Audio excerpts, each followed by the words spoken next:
everybody, happy Memorial Day. Thank you to all those who have served in our armed forces, past and present. Thank you for defending our country and keeping the world a safer place. Anyway, it's Caitlin, your favorite Michigan girl and wannabe Jedi, and look, I have proof now! This is my new shirt. It just came this past Friday from ThinkGeek. It's really cool, and I don't know how well it's showing up on screen, but it's actually blue and it has like little blueprint outlines of some of the ships from Star Wars. We've got like X-Wings and Y-Wings and TIE Fighters, and I think there's a B-Wing on here. We've got the Falcon and the Star Destroyers, so it's a really cool shirt. It is a girl shirt. It is a girl shirt, and it was actually on sale for $14.99. I kind of went on a spending spree of Star Wars stuff. Again, I know I'm being really bad. I got this, and then I got this R2-D2 bead, and I have another bead on the way, and it's the symbol of the rebellion, so I don't think I can get any more Star Wars stuff for a while, at least not until Rebels Season 2 comes out, which, yay, Rebels, oh my gosh. Thank you to, first off, thank you to Layla B. She commented on last week's video, which is basically a very long, rambling description of Sailor Moon, just to answer her question, did I like Sailor Moon Crystal?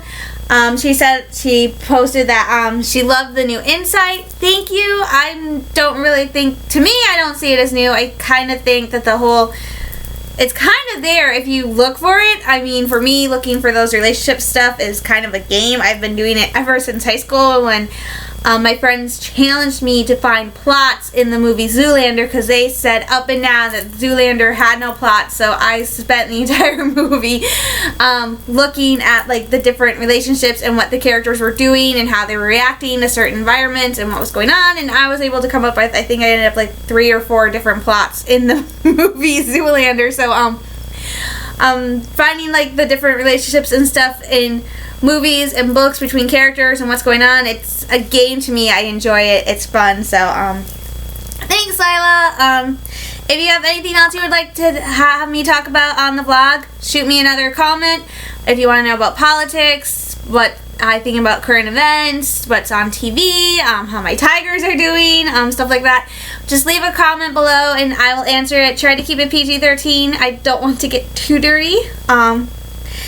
But I'm sure you guys all enjoyed last week because it was a break from Star Wars. But this week, quick video, but it's back to Star Wars because what's coming up in July?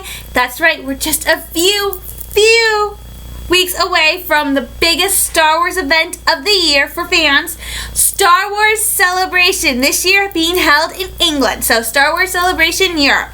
Oh my gosh, the big news was the first big news was what panel is going to be opening up Star Wars Celebration. It's going to be a Rogue One panel with Kathleen Kennedy and the director. And oh my gosh, I cannot wait to see it. I probably won't be able to see it live stream because I might be working, and also Star Wars Celebration is taking place like 3 days before I'm actually due to go out of town on my trip to Michigan's Adventure. So I will probably end up, well, not the 17th. I should be able to catch the last day of Star Wars Celebration. But most likely I will probably be working the 15th and the 16th. So I probably won't be able to catch the live stream events like I'm hoping. But I will do my best. But I'm so excited about Rogue One. I just went back and rewatched the trailer, and I'm going to rewatch it again. And every time I see the trailer, I get so excited, and I nearly burst into tears. And a coworker and I were talking about this new generation of Star Wars movies, how it's so awesome how so many of the characters now, they're women. I mean, Rey, the lead in Force Awakens, it's a girl. She's powerful. She's awesome. And it's like they say in Clone Wars, Ahsoka was the first female Jedi who was a lead, and she was going to be up there kicking butt and doing all that stuff. And now we have it again with Rey, and it's so awesome to see. And Rogue One, the lead character, is a female too, and she is tough as nails, and she's going to be helping them bring down the Death Star. And it's like, oh my gosh, it's so exciting. And I can't wait to see Rogue One. It comes out in December, and I can't wait to see more trailers from it. Oh my gosh, every time I see the teaser trailer, I get so excited. So I'm really looking forward to the panel at Celebration. just to hear what they say, to see if they drop any new vids or pictures from the movie. I'm also looking forward to seeing if they talk about the next Star Wars movie, Star Wars Episode 8. I'm not sure they will, but we can always hope that there might be a quick little panel about it. Maybe get some new pictures. There's been some that have been leaked that some are saying are pictures from the set. Nobody knows for sure, but it'd be so awesome if we got a little taste, just a little taste of what is going to happen to Rey, Finn, and Poe in the next Star Wars movie. Okay. Also, before I go any farther, really quickly, they revealed what they are terming the key art for this year's celebration. This is the art, some of the art from last year. This is the Anaheim stuff, which is really cool. We got Vader and Leia and a Star Destroyer, and we got, yeah, that's Boba Fett, right? I can't tell the difference between them now.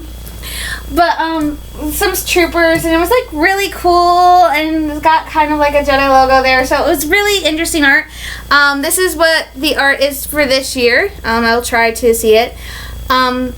It's a little bit different. Last year, as you could tell, it was like the classic characters, Vader, Leia, the classic stormtroopers. This year it is it is honoring the 2 new Star Wars movies, Star Wars Force Awakens, and of course Rogue One. Most of the characters look like they are actually from Rogue One. We do have Kylo Ren and Rey, and I think, and there's Finn, and I think the X-Wing pilot in front of Finn is supposed to be Poe. I can't tell. We do have Luke, so always nice to see Luke. But yeah, this is what they're calling the key art for this year. It's really cool. Creative. I like it. I kind of wish there was more classic characters in it. I really wish they would bring in other characters. Oh wait, that's not Poe. It's not Poe. I just took a closer look. So oddly enough, Poe is not on the art. So that's really weird. Luke's on there, but not Poe. Huh. I don't know. Okay, so it's actually it's cool. I really do wish they had more of the classic characters. That'd be really cool to see, like Qui-Gon and Obi-Wan and Leia and stuff from like the original and prequels in the art, but I guess they're just going to focus on the new generation stuff. But yeah, so that's the key art. So it's really cool. And I don't know. I'll wait to see if they put out more. I hope they put out more. But oddly enough, I remember the first time speaking of Luke, let me blow it up so we can see him.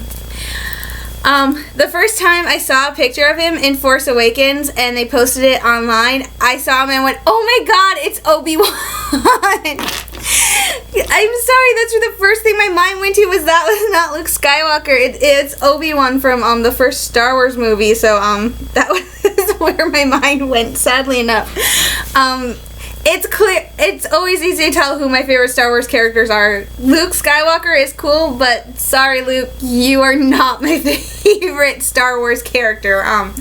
Other characters have that honor. Sorry. Yeah. So my first thought was, oh my god, he looks like Obi-Wan. So, discuss. What do you think?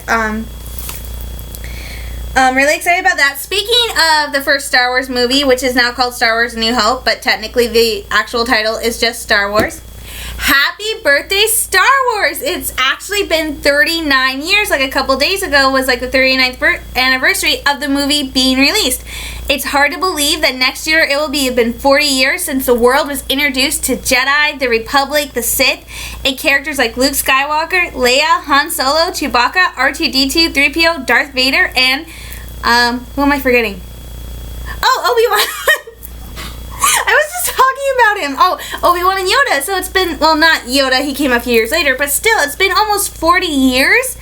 It's kind of hard to believe in that show, in that series has had such a lasting effect. Even when it wasn't at its height, the most popular thing in the universe, it still has had so many fans. Look at what it has spawned. The Rebel Legion and the 501st are two of the biggest Star Wars fan organizations in the world, and they do a lot of good. The 501st are actually the bad guys who do some good, and I actually found a documentary on YouTube. It's called Star Warriors. Search it, find it. It's really cool. It's all about the 501st and the stuff they do and how much time and effort it takes to become a member of one of the coolest groups in the world.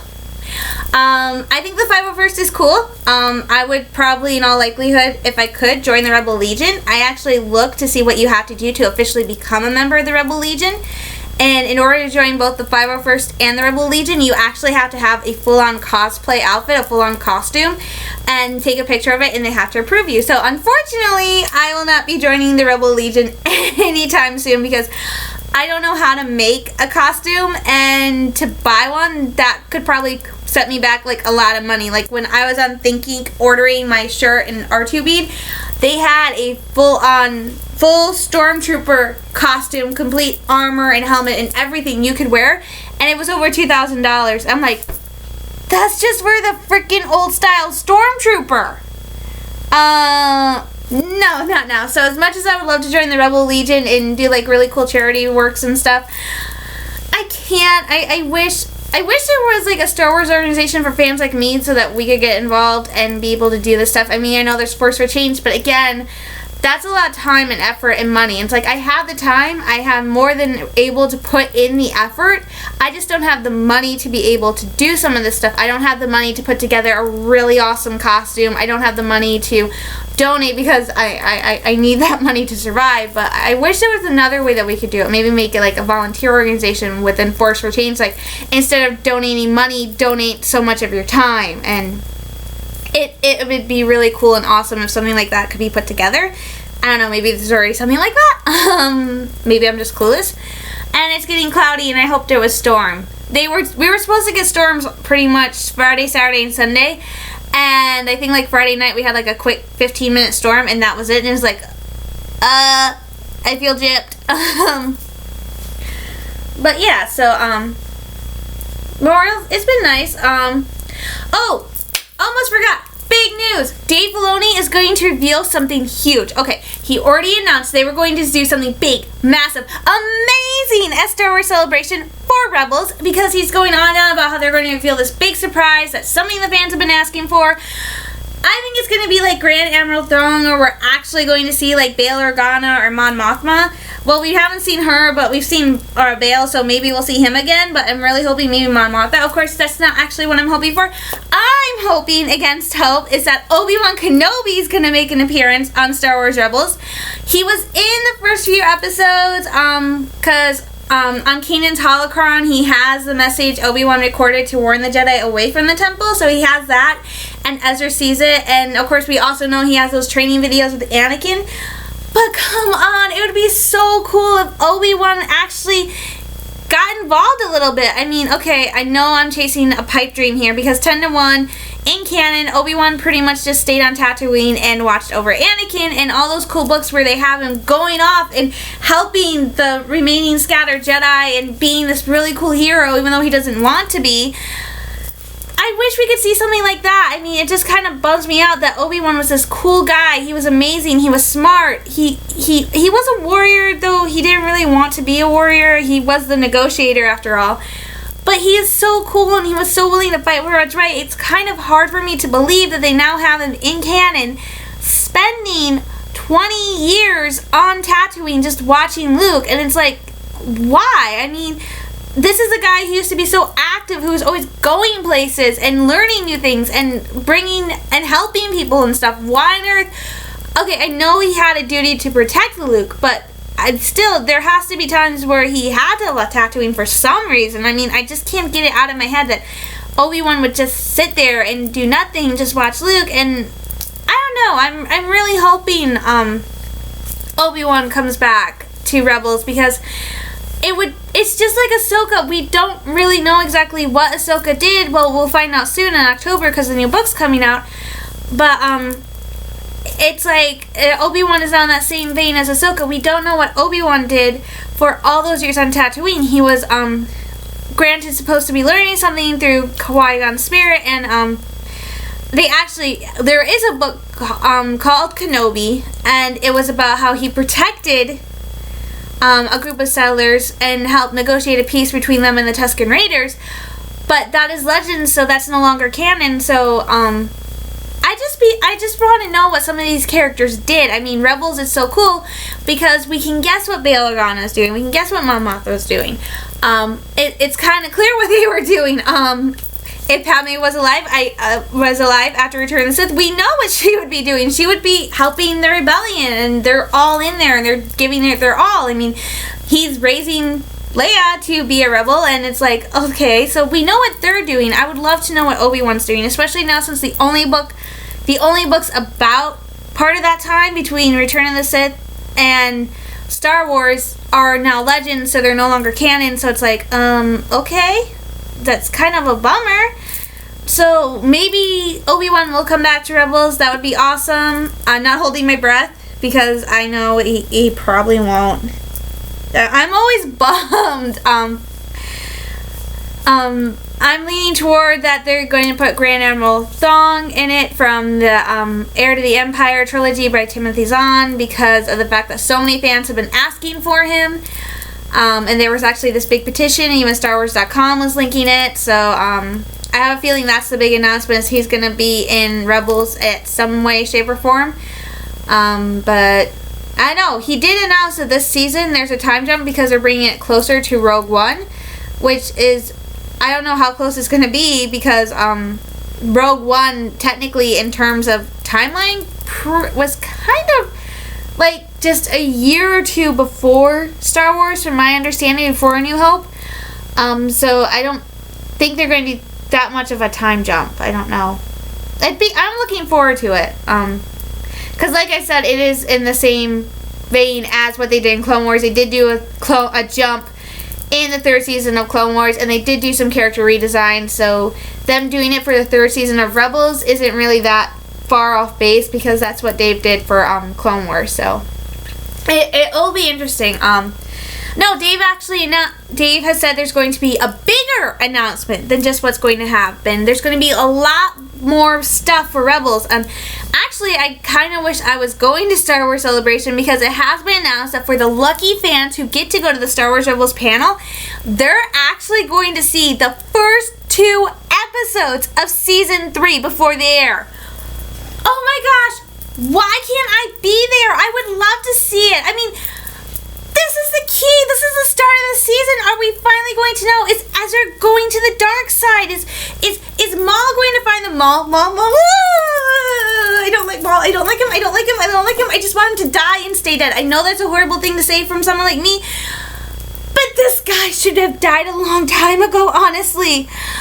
I don't know why. I'm kind of excited because I want to see how Maul being the villain will affect the Ghost Crew's interaction with the Rebels. I kind of want to see Ezra go dark, even though I really don't want him to, because I'm such a lightsider.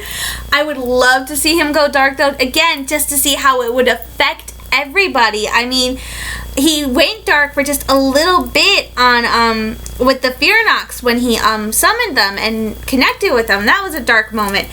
And that really only affected Kanan, his master, and to a lesser extent Hera, because Hera's the mom of the group. So, and Kanan tells Hera everything, because of course they won't admit it, but they're so in love.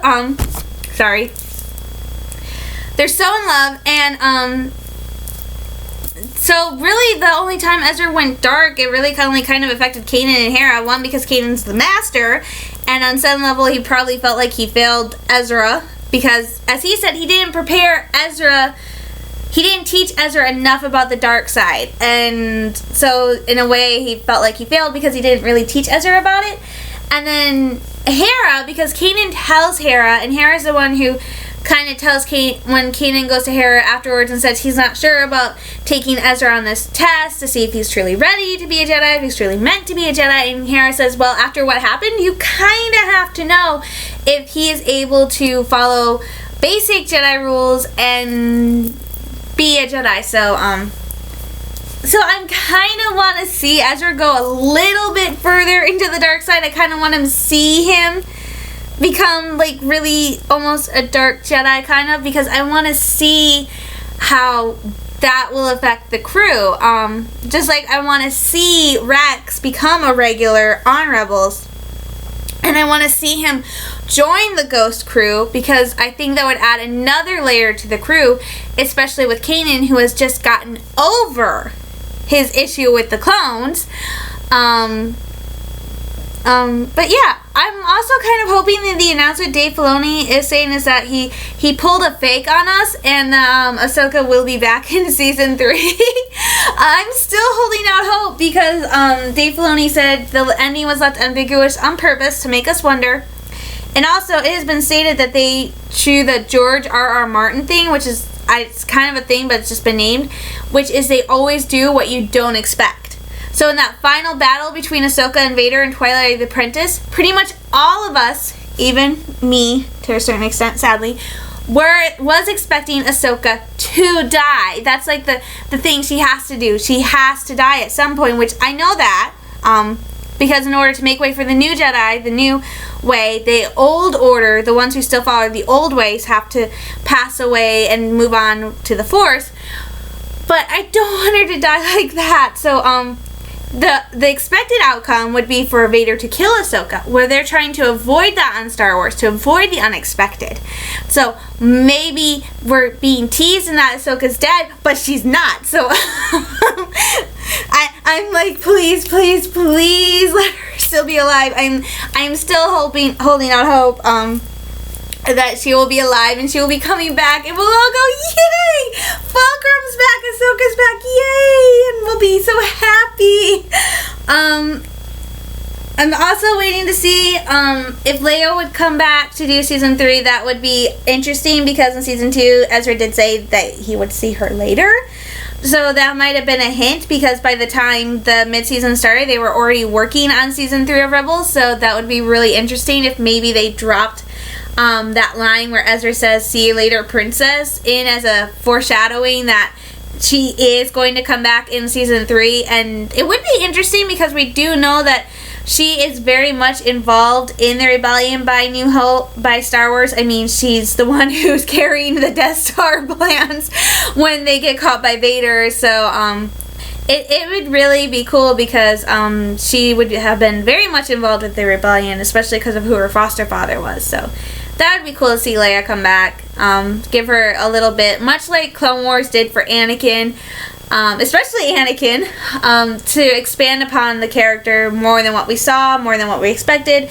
So I think by having Leia come into Rebels and create her as this really cool, hardcore fighter for freedom and following in basically her parents' footsteps a little bit, I think it would add another layer to what we know about Princess Leia, beyond the fact that basically in the first 3 movies she was pretty much just the damsel in distress, and in Force Awakens she's now this general who's fighting to keep the New Republic going in the face of people who are like, oh, well, maybe the Empire wasn't so bad. Oh, look, here's this group calling themselves the First Order. They're kind of like the Empire. We want them. So, it'd be really kind of interesting because maybe we would get to see a little more about what makes Leia tick.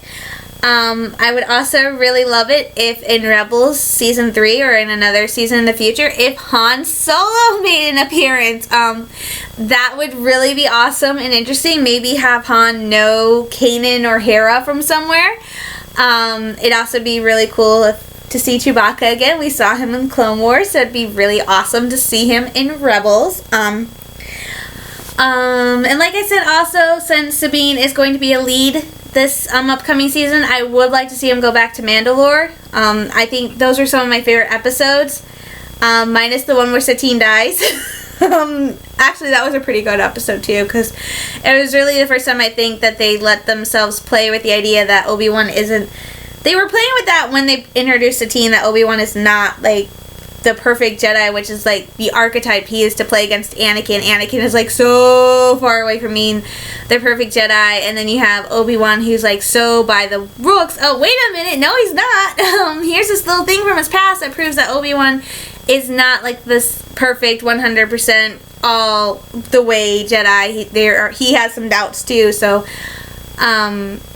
so those are so the episode where Satine dies is actually kind of, I think, that time where the producers went, okay, this is the one time we can let Obi-Wan let loose, and he was able to express himself. And then the next time we see that, I think, is in Return of the Sith, in the Battle of Mustafar, which is, like I said, I compared it to Ahsoka and Vader's battle because it's just so raw and emotional, and it's just so charged. So it's it's awesome. It's wonderful. So yeah, I'm holding out that they're going to do a lot with season 3 this year. I think there's less episodes, but I'm really looking forward to them because from the sounds of it, they're going to be a lot more intense, a lot more emotionally charged.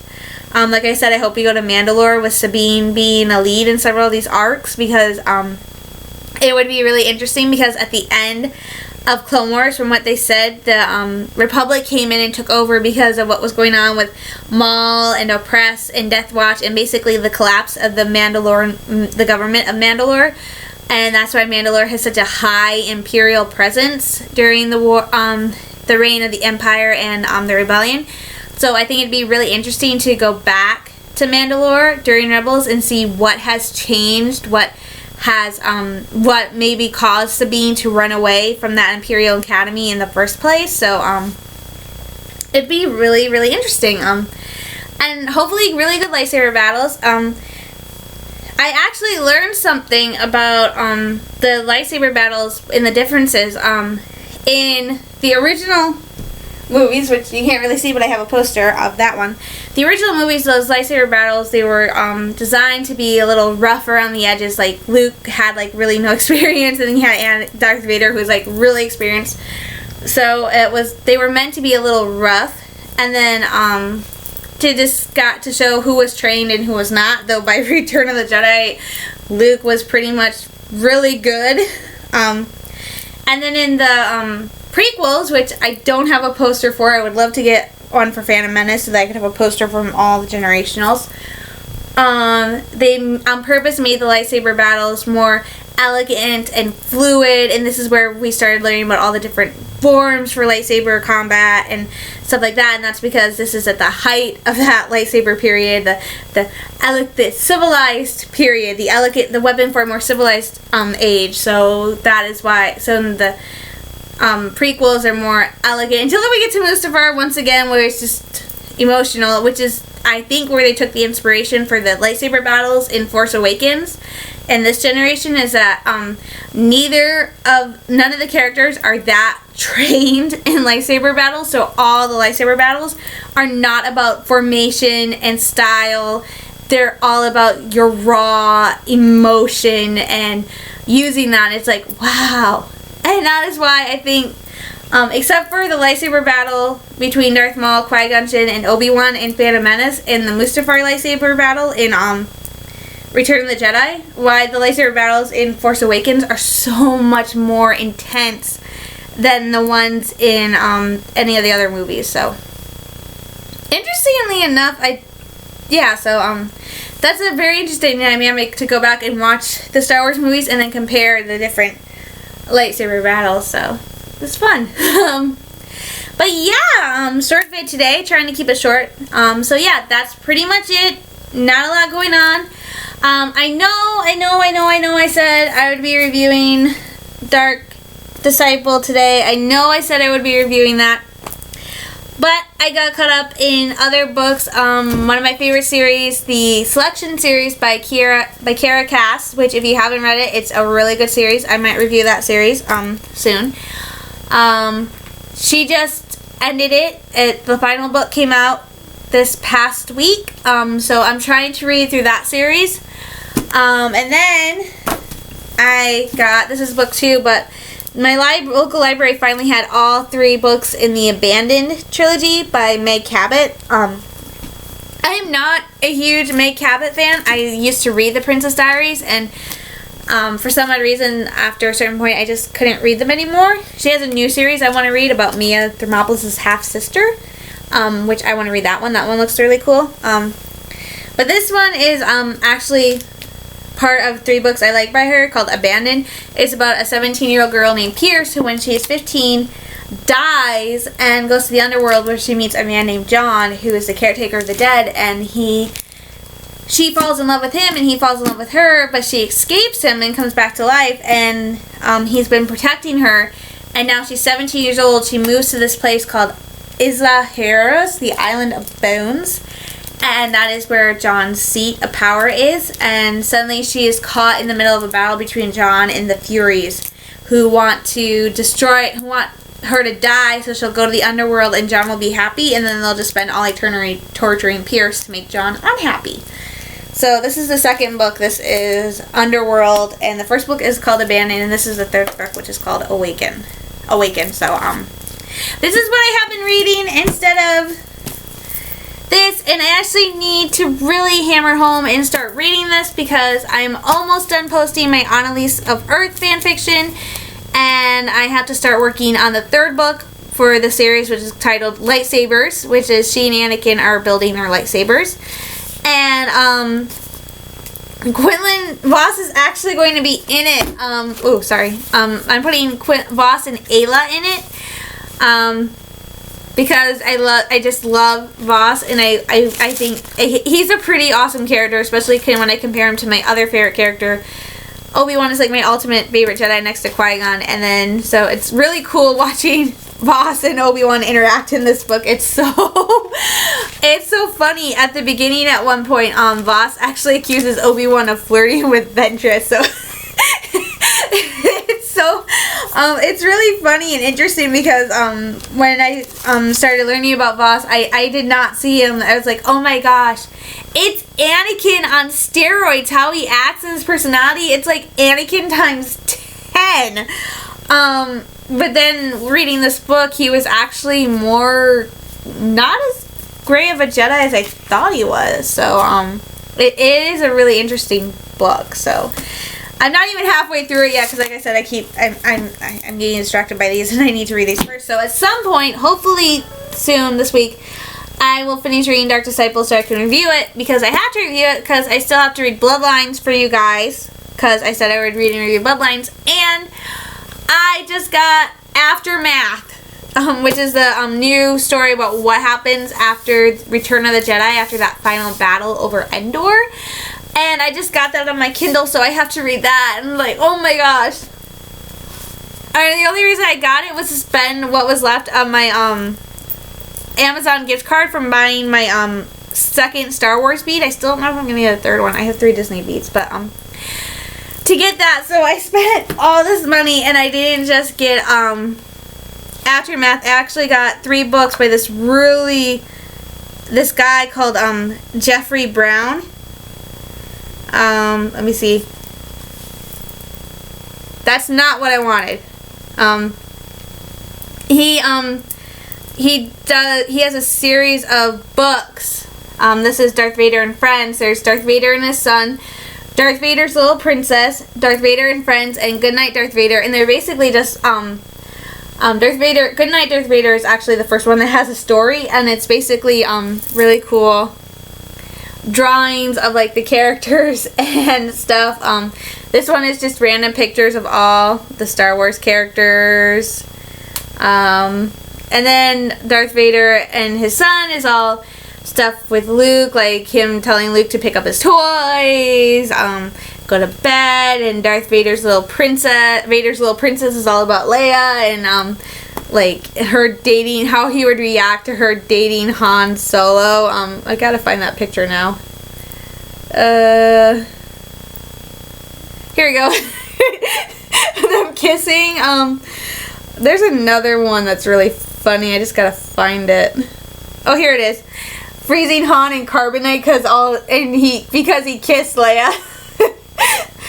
So yeah, if you have a chance, go check out these books by Jeffrey Brown. Like I said, there's Vader's son, Vader's Little Princess, Vader and Friends, and then Goodnight Vader. So it's hysterical. I love these books. I don't know why I saw them at Barnes & Noble, and I just went nuts over them because they're just so funny. Because, like I said, I always feel gypped that Luke and Leia didn't really get to know Vader as Anakin, and I think with the Vader books, it gives us a chance to see what might have been had Vader raised his kids. So they're really cute and funny, just enjoyable. I love this one. From now on, you do as I tell you, okay? So it's cute. So yeah, do check those out. But oh my gosh, again, Bad Katie. So I'm gonna get going because this video was not supposed to be this long. Hopefully next week this will be reviewed. I don't know when. I will probably talk about a new manga that I highly recommend called Library Wars. I might do a video for that later this sometime, probably next Sunday, and do that separately. It's a really good manga. It's one of my favorites, and I can't wait to tell you guys about it. But once again, if you have any topics you would like for me to discuss, remember, I just don't have to do Star Wars. It's just what I seem to be good at talking about. Go ahead, drop me a comment below, and I'll get back to you. Don't forget to like, subscribe, and follow me, and I'll keep you guys posted. And don't forget to go to fanfiction.net and check out Annalise of Earth. It's spelled Analise of Earth, or you can look me up under my author name, Katie Jo, capital K, capital K, then lowercase A-I-T-I, capital J, and then lowercase O. And you'll also find on my author page my first book in the Anakin Annalise series, which is Your Time Has Not Yet Come, and that sets up Annalise of Earth. So go to fanfiction.net, check out my stories. Like I said, don't forget to comment, like, or subscribe. Happy Memorial Day. Thank you once again to all those who have served or are serving in our armed forces. Your sacrifice is greatly appreciated. I know how much courage it must take to be able to leave your families for such a long period of time and go defend our nation or help others. So thank you so much. Because of you, I'm able to do stuff like this. So thank you so much. I'm Caitlin, your favorite Michigan girl and wannabe Jedi. I'll be back next week. May the Force be with you.